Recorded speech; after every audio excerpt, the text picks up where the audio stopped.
নমস্কার। আজকের এই বিশ্লেষণে স্বাগতম। আচ্ছা, মানুষের মন জয় করার আসল রহস্যটা আসলে কি? বিশাল সব প্রতিশ্রুতি, নাকি ছোট, খুব সূক্ষ্ম কিছু বিষয়? সত্যি বলতে, সত্যিকারের প্রভাব কখনোই শুধু বড় বড় কথাই তৈরি হয় না, বরং এটি তৈরি হয় নিখুঁত আর ইন্দ্রিয়গ্রাহ বিবরণের মাধ্যমে। খেয়াল করলে দেখবেন, বড় বড় ঘোষণা অনেক সময়ই আমাদের মনে একটা সন্দেহের জন্ম দেয়, তাই না? কিন্তু ওই যে ছোট ছোট মনটারা কাজ, সেগুলো একদম নীরবে আমাদের অবচেতন মনে জায়গা করে নেয়। তো চলুন আজ এই আকর্ষণীয় বিষয়টির একদম গভীরে প্রবেশ করা যাক। ঠিক আছে, চলুন শুরু করা যাক। এই পুরো বিষয়টা আমরা পর্যায়ক্রমে ৬টি ধাপে জানব। প্রথমে, বড় প্রতিশ্রুতি কেন সন্দেহের জন্ম দেয়। এরপর ইন্দ্রিয়গ্রাহ্য প্রভাব তৈরি, শৈশবের বিস্ময়ে ফিরে যাওয়া, সুনির্দিষ্ট অভিজ্ঞতা তৈরি, বিশাল উন্মাদনা সৃষ্টি এবং সবশেষে কথার চেয়ে কাজের প্রভাব কেন বেশি। তো আমাদের প্রথম অংশ, বড় প্রতিশ্রুতি ও সন্দেহ। কেন আসলে কথা ব্যর্থ হয়? মূল বিষয় যাওয়ার আগে চমৎকার একটি উক্তি নিয়ে ভাবা যাক। উঁচু দরের কথা এবং বিশাল ভঙ্গি সন্দেহজনক হতে পারে। কাউকে খুশি করার জন্য এত বেশি চেষ্টা কেন করা হচ্ছে? কথাটা কিন্তু খুব সত্যি। যখন কেউ খুব বেশি প্রমাণ করার চেষ্টা করে বা অতিরিক্ত জোরালো কথা বলে, তখন স্বাভাবিকভাবেই তার আসল উদ্দেশ্য নিয়ে আমাদের মনে একটা খটকা লাগে। একটু গভীরভাবে লক্ষ্য করলে একদম স্পষ্ট একটা পার্থক্য চোখে পড়বে। একদিকে আছে কথা এবং বড় ভঙ্গি, যা সন্দেহজনক, খুব সহজেই বোঝা যায় এবং পরিবর্তন করা যায়, আর অন্যদিকে রয়েছে সূক্ষ্ম বিবরণ এবং বিশেষ উপহার, যা মানুষকে আক্ষরিক অর্থেই মুগ্ধ করে। ছোট ছোট আনন্দদায়ক আচার বা খুব চিন্তাশীল কোনো উপহার আসলে মানুষের মনোযোগকে এমনভাবে সরিয়ে দেয় যে পেছনের আসল উদ্দেশ্যগুলো টেরই পাওয়া যায় না। এটা বলতে পারেন এক ধরনের অত্যন্ত মার্জিত বিভ্রান্তি।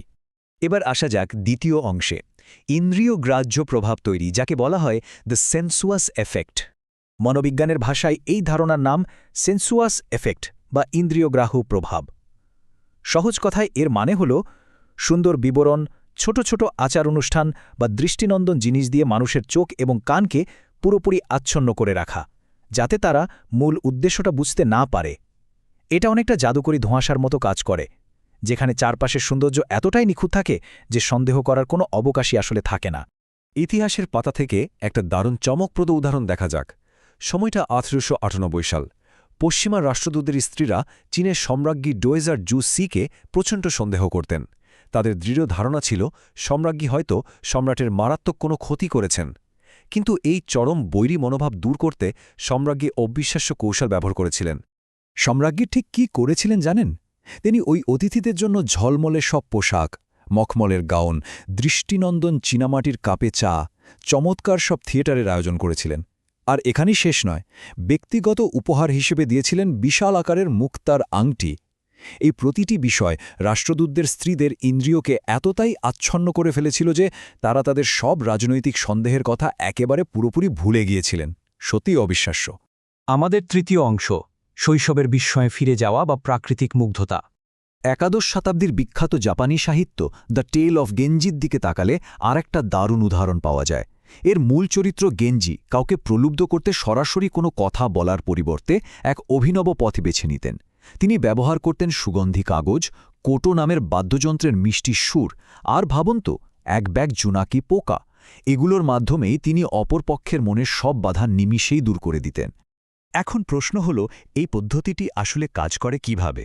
দেখুন, প্রাপ্তবয়স্ক হওয়ার সাথে সাথে আমরা সবাই সাধারণত অনেক বেশি বাস্তববাদী আর যুক্তিনির্ভর হয়ে পড়ি, তাই না?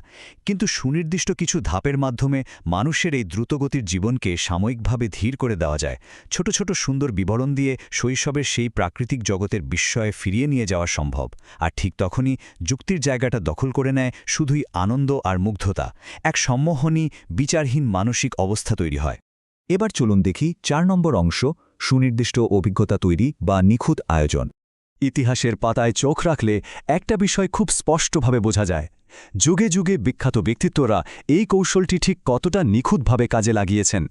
অ্যান্টনির মন জয় করতে ক্লিওপ্যাট্রার রোমান দেবী ভেনেসের সাজ থেকে শুরু করে রানী ভিক্টোরিয়ার জন্য ডিসরেলির খুব সাধারণ কিন্তু অর্থবহ প্রিমরোজ ফুল পাঠানো, প্রতিটি কাজই ছিল নির্দিষ্ট ব্যক্তির পছন্দ অনুযায়ী একদম নিখুঁতভাবে সাজানো। এক একজনের জন্য কৌশল হয়তো এক এক রকম ছিল, কিন্তু এর পিছনের মূল দর্শনটা ছিল একদম এক। এরপর আসছি আমাদের পঞ্চম অংশে, বিশাল উন্মাদনা সৃষ্টি অর্থাৎ জনসমুদ্রের নিয়ন্ত্রণ। শুধু ব্যক্তিগত সম্পর্ক নয়, পুরো একটা জনসমুদ্রকে কিভাবে নিয়ন্ত্রণ করা যায় তার চমৎকার একটা প্রমাণ পাওয়া যায় ১৯১৯ সালের ইতালিতে। ইতালীয় লেখক গ্যাব্রিয়েল ডি আন্নুনজিও শুধুমাত্র নাট্যমঞ্চের মতো নিখুঁত আয়োজন আর ইন্দ্রিয়গ্রাহ প্রভাব ব্যবহার করে ফিউম নামের পুরো একটি শহরের নিয়ন্ত্রণ নিয়েছিলেন। দৃশ্যটা ছিল আক্ষরিক অর্থেই এক অভাবনীয় ব্যাপার। তিনি ঠিক কিভাবে এটা করেছিলেন? তিনি শহরের চত্বরে ব্যালকনি থেকে জোরালো বক্তৃতা দিতেন, চারপাশ ভরিয়ে তুলতেন রঙিন ব্যানার আর ধর্মীয় প্রতীকে, রাতের বেলা বের করতেন বিশাল মশাল মিছিল, আর প্রবর্তন করেছিলেন রোমান স্যালিউটের। এই সব কিছু দিয়ে তিনি মানুষের ইন্দ্রিয়কে আচ্ছন্ন করে দিয়েছিলেন আর জাগিয়ে তুলেছিলেন গভীর দেশপ্রেম। এত সব চোখধাঁধানো আয়োজনের মাঝে সাধারণ মানুষের পক্ষে স্থির হয়ে যুক্তিবাদী চিন্তা করা এক প্রকার অসম্ভব হয়ে পড়েছিল। এবার আমরা চলে এসেছি আমাদের শেষ অংশে। কথার চেয়ে কাজের প্রভাব বেশি, এটাই আমাদের মূল নির্যাস। এত সব ঐতিহাসিক আর মনস্তাত্ত্বিক উদাহরণ দেখার পর স্বাভাবিকভাবেই একটা বড় প্রশ্ন আমাদের সামনে চলে আসে। যেখানে সূক্ষ্ম ভঙ্গি বা কাজ এতটা সফল হয়, সেখানে বড় বড় কথা শেষ পর্যন্ত কেন ব্যর্থ হয়? মৌখিক প্রতিশ্রুতির আসল দুর্বলতার জায়গাটা আসলে কোথায়? এর একদম সহজ উত্তর হল, কথা যে কেউই খুব সহজে বলতে পারে। আর ঠিক এই কারণেই কথায় মানুষের ভরসা এত কম।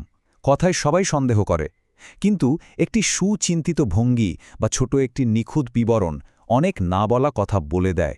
এটা অকৃত্রিম আবেগ প্রকাশ করে এবং অবলীলায় আমাদের মনের সব বাধা অতিক্রম করে।